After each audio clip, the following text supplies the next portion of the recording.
right, so we are looking at the second half of section 6.2. Yesterday we were looking at volumes by the method of disks, and we're still doing the same thing that we did yesterday. However, with some of the figures that we work with today, for instance, in example 4 that we're going to see down here, you'll notice that when I take my figure and I revolve it, this time I don't have a solid disk. If you look at that cross section straight on, you'll notice that it looks a little more like a ring or a washer or a donut. They use those terms interchangeably. So this is still part of section 6.2, but it is volumes by rings or washers or donuts, right?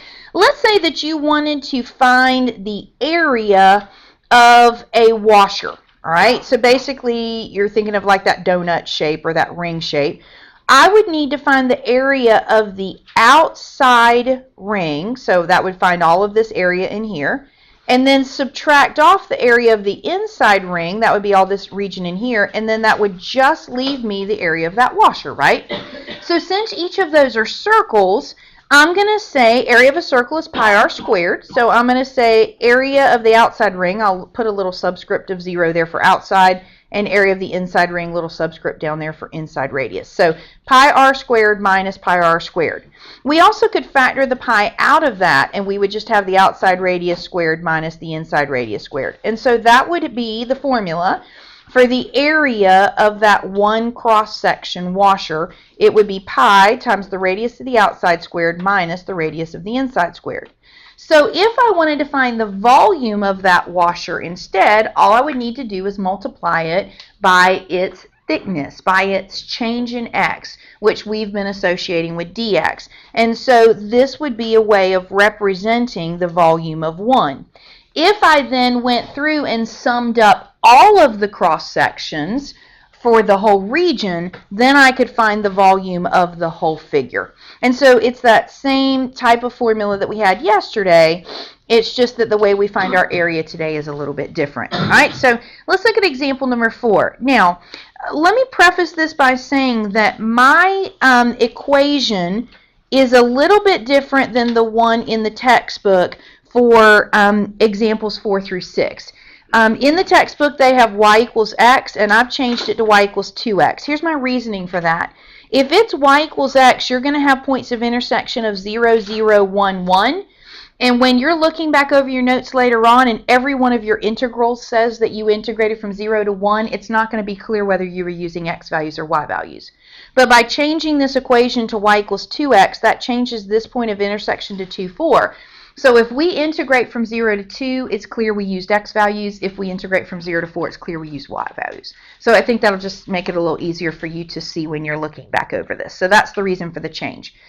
So for example number 4, it says the region enclosed by the curves y is equal to 2x and y equals x squared is rotated around the x-axis. Find the volume of the resulting solid. All right, so here's y equals 2x, here's y equals x squared. So this is the region that just got bounded or fenced in. So that's what we want to revolve around the x-axis. I'm going to need the points of intersection, so I could set 2x equal to x squared and solve, and I'll get x equals 0 and x equals 2, and then I could plug those back in to get my y values so that I've got my points of intersection 0, 0, and 2, 4. So if I take that region and I revolve it around the x-axis, I'm going to get a figure that looks like this, kind of like an ice cream cone on its side would be a way to envision that. And I'm going to cut one cross section. Now, remember that we said yesterday, when you had a horizontal axis of revolution, that everything would end up being in terms of x. We would do top minus bottom, and our radius would be perpendicular to the axis of revolution. So when I'm looking at, of course, this is my axis of revolution, I know my radius is going to be perpendicular to that. All right, so when I'm trying to find my radius, I'm looking for the outside radius minus the inside radius, right? So let's focus on that outside radius first. If I'm looking at that outside radius, I'm starting here at 0 and I'm going all the way up to that top equation, and that top equation, remember, was the y equals 2x. This is a straight up and down y value. I started at 0 and went straight up. So my radius would just be my y value. And again, that y value is 2x. If I'm looking at my inside right here, this inside radius, again, it is just a straight up and down value. And so if I start at 0 and go straight up to my y value, that y value is x squared. So that inside radius would be x squared. If you look at the cross section, you can also see it that way, that the outside is 2x and the inside is x squared.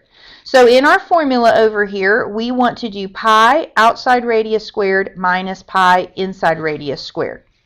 All right, then we need to know what a and b values that we're going to use. So we took one cross section right here, but we would want to go through and take cross sections all the way along here. Or the same story over here. I have the one cross section here, but I would need one here, and here, and here, and here, and here. So you'll notice we're moving along the x-axis, so we want to use our x values. Now, I know yesterday we saw that if we have a horizontal axis, it's all in terms of x, and we could just memorize that. But it will start getting confusing when we put that in combination with the next section. So we've been trying to set these up with logic and common sense and less memorization, but you can see that that holds true. Now, when it comes to the test, this is your answer. I do not want you to simplify it. I don't want you to go through and take 2x squared and x squared and square it and try to combine like terms. It's so much easier for me in grading to be able to look at it and see what did you consider your top and your bottom. Did you maybe just get those backwards? So in terms of assessing partial credit, it's actually simpler for me if you do not simplify and it takes less time for you. So for this particular problem, I did go ahead and simplify it and work it out just so that you would have an example of one. But remember that we are not working them out. And even on the homework, I only want you to give the setup. We'll talk about that at the end of the lesson. Of course, the only way you can check your answers is to look in the back of the book at the solution. So if you wanted to then throw that integral in your calculator just to see that you were getting the correct solution, you could. But you only have to set up. All right, look at the next one. For the next one, they take that exact same figure, and this time, instead of revolving it around x, we want to revolve it around y. Now, this was not an example in the book, but I wanted you to have an example of this, and there wasn't one in the book. So I'm sorry you have to deal with my sad little drawings there instead of the pretty ones out of the book. So here's that same y is equal to 2x and y is equal to x squared, but this time we're going to revolve around the y-axis. And we said yesterday that if we were revolving around a vertical axis, that everything would be in terms of y, and so that's why we've solved our equations here. Instead of y equals 2x, we've got x equals 1/2 y, and instead of y equals x squared, we've solved that for x, and we've got x is equal to the square root of y. We are still creating a radius that is perpendicular to our axis of revolution. So this is the revolution that reminds me my radius is going this way. So again, I need the outside radius minus the inside radius. So let's start with outside. If I start right here at 0 and I go straight across, then I'm going just a x value. If I start at 0 and go straight across horizontally, that's just x. So I can say, okay, that x is the square root of y. So my outside radius is going to be the square root of y. Here's that cross section if it's easier for you to see it that way. Outside radius is going to be square root of y.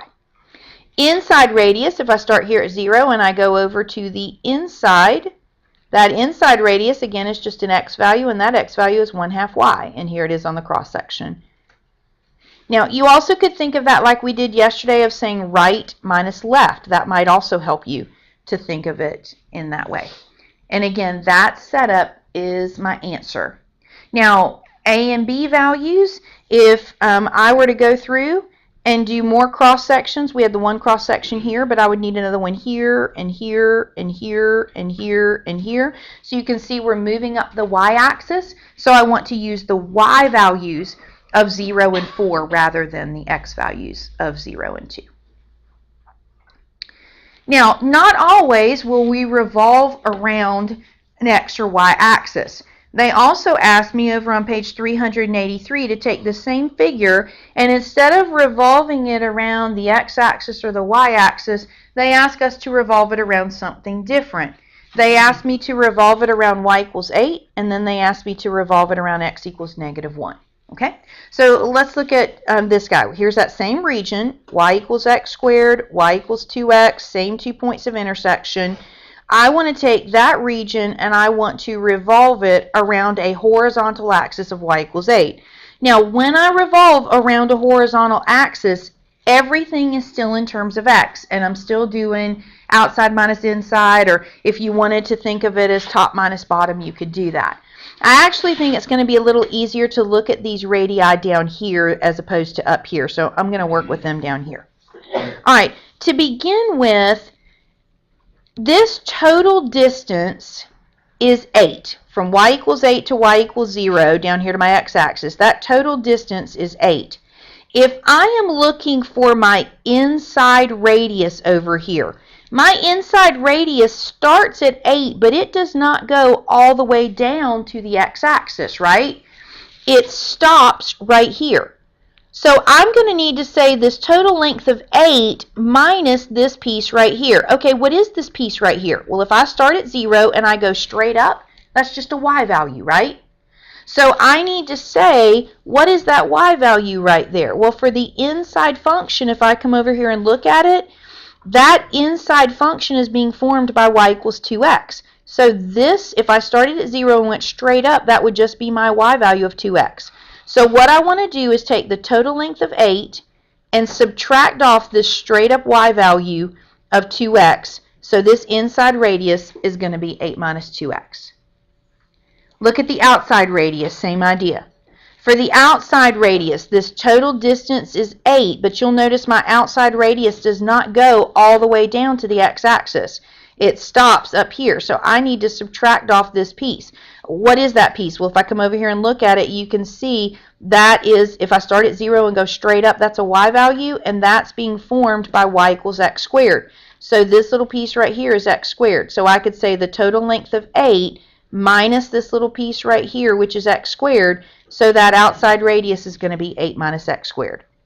So outside 8 minus x squared, inside 8 minus 2x. And again, if you wanted to think of it as top minus bottom, again, you can see the parabola is on top and the line is on bottom. So that might help you here as well in terms of we use the parabola here and we use the line here. All right, then we need to go through and figure out our x and y, or our upper and lower limits of integration, whether we want x or y values. So we can go through and say, okay, when I made my cross section, I went through and took a piece right here. So I could go through then, and I want to do cross sections all along here. And so I'm going to go starting at 0 across to 2. And again, that backs up that idea of everything in terms of x.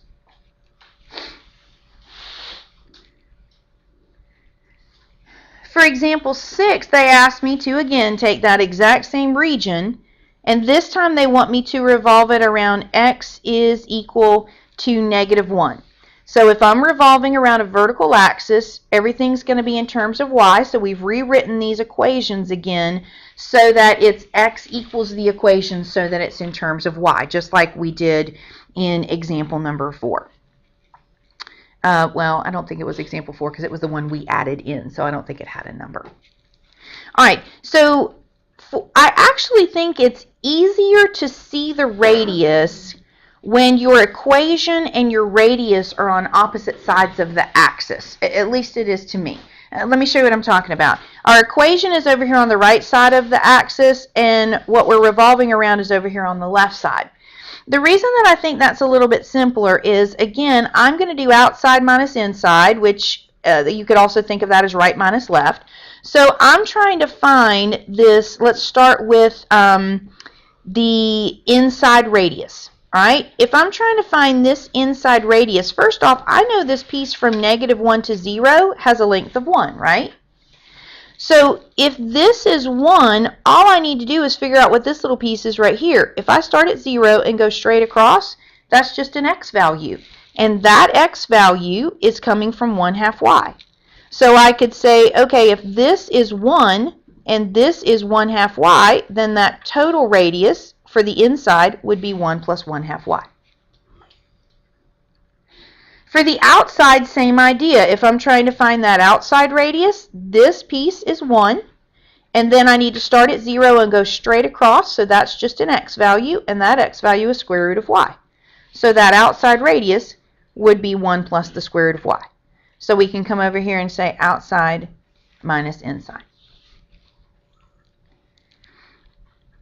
And then again, it's already set itself up to be in terms of y, so that leads me to want to choose the y values.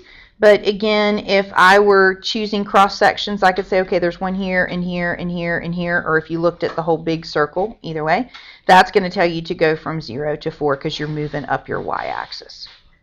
And again, that setup is my answer. All right, so for our homework tonight, we're working on page 387. We're doing 7 through 17 odd, 21, 23, 31, challenge 25.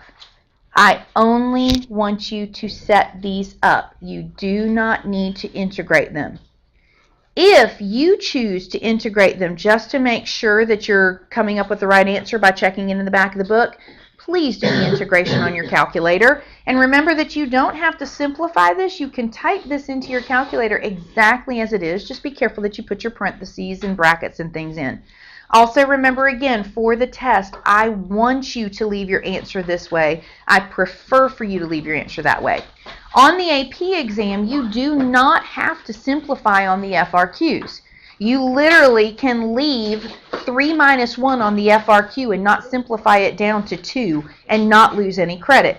So you could leave this as your setup, type that into your calculator, and come down below and just write your answer on the FRQ, and that would be plenty of work. The reason we do all the practice with simplifying is because of the multiple choice. Because in multiple choice, they do typically make us simplify our problems down, and so that's why we've worked on that all year long to help us prepare for that part.